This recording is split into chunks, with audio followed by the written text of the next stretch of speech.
Ukiuliza watu 10 au watu 5 kuhusu kwa nini siku hizi hawashare maumivu yao, hawashare story zao, hawashare success story zao, watakwambia ni kwa sababu watu nilikuwa nawashirikisha hakuna alikuwa anathamini wala kuelewa kile ambacho nilichokuwa namwambia.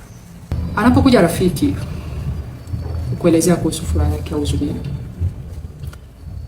kitu cha muhimu ambacho unachoweza kukifanya wakati huu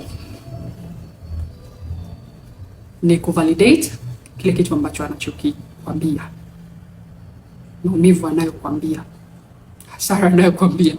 Hicho kitu ni valid kwa sababu wewe hukijui wala ufahamu ukubwa wa maumivu wala ufahamu ukubwa wa furaha. So ni kuivalidate, kuikubali.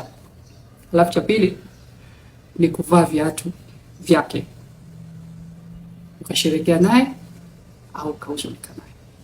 Na ubaya ni kwamba hivyo vitu sasa hivi hatuna. Lakini wakati naongea na Mario juzi kwenye ile podcast tuliyofanya ya emotional intelligence, aliongea kwa masikitiko na akasema ni moja kati ya kitu ambacho kinachoharibu mahusiano yetu mengi, especially ya ndoa.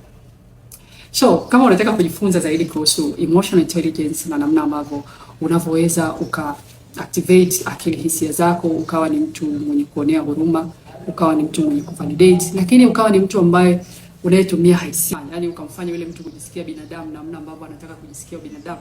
Karibu sana. Tuna episode mpya katika podcast yetu Kijiweni na Winnie, inaongelea kuhusu akili hisia na umuhimu wa akili hisia katika maisha yetu ya kila siku.